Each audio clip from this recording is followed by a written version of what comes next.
Hi folks, this is Kim from Fit to Drive, and I'm just doing the pre-drive safety check. This is something that happens in Victoria, but also, you know, if you live in any other states, you might find this beneficial. For instance, in New South Wales, the assessing officer only tests the brakes and the blinkers. However, if you're going for a drive and you don't understand how to use the handbrake or how to disengage the handbrake or use the wiper washers when it starts to rain, that will result in a fail if the assessing officer actually has to show you how to use any of your controls. So here we go. Okay, so in Victoria, before beginning the test drive, the LTO, which is the licensed testing officer, will direct the applicant to perform a pre-drive safety check. Okay.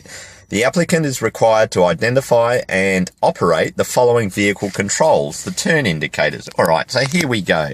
On the right side of the car here, I'm driving a 2016 Hyundai Accent. You have the indicators, and I'll just turn that on so you can see it working. So the indicators are on the right-hand side. Now I'll just bring the camera in a little bit closer. During the test drive, you'll be required to drive with the headlights on. So I'm going to turn the headlights on.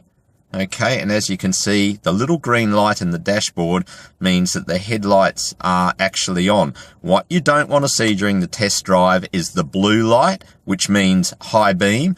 You will be warned once. The second time will result in the termination. So that is the headlights. By simply turning the little stalk, okay, we turn the headlights on, and that is required during the test drive. All right, looking at the other little light on the left-hand side, the red light, that indicates that the handbrake is on. So the handbrake, like in most cars, the handbrake is to my left near my leg, and how we disengage the handbrake, I see people do all sorts of things. It's very simple. Lift the handbrake at 1 or 2 millimeters, press the button in, and just let it go straight down. Okay, to engage the handbrake, there's no need to touch the button. It's just pulling the handbrake straight up. The transmission, P for park, R for reverse, N for neutral, and D for drive. Okay, you'll also be required to show where the hazard lights are. So in my car, there's a big red button there right in the middle, and by pushing it, you can see on the dashboard that the hazard lights are working. So we'll just go back to that. Pushing the hazard lights, I'll turn them off. You will also be required to show where the rear window demister is, and to the left of the hazard lights is your rear window demister. So just pushing that on, okay, we'll turn the rear window demister on. And for some reason, it doesn't appear to be going on. Maybe the car needs to be started. Okay. You'll also be required to demonstrate the high and the low beam. So very simple. As I explained before, by pushing the stalk outwards, a simple push outwards will put the high beam on. So I'll just show that again. We turn it on to low beam. You can see the green light. I push the stalk out and high beam comes on. So I'll just turn that off. I'm in front of the service station at the moment drinking my coffee. They might think I'm a bit strange talking into a phone. Okay, let's demonstrate the windscreen wiper and washers. So I'll just bring it over to here. And again, just on the stalk, on the outer end of the stalk, you can see that if I turn it on, I'm actually, and we can just see that, that's actually the back window. So I'll just turn that off. Now, pushing it down once, okay, is for, intermittent rain. Twice, rain's a bit heavier. And pushing it down 3 times is for when conditions are quite bad. By simply pulling back on the stalk, unlike where on the opposite side, on our indicator controls, we pushed out to put the high beam on. This time, we just bring the stalk in, release it, it'll squirt some water on the windows to clear it, and it will stop itself. So, turning the outer part of the stalk will work the back ones. 1, 2, and 3, pushing it down will work the windscreen wipers on the front of the vehicle. The horn is very straightforward. It's right in the middle of the car.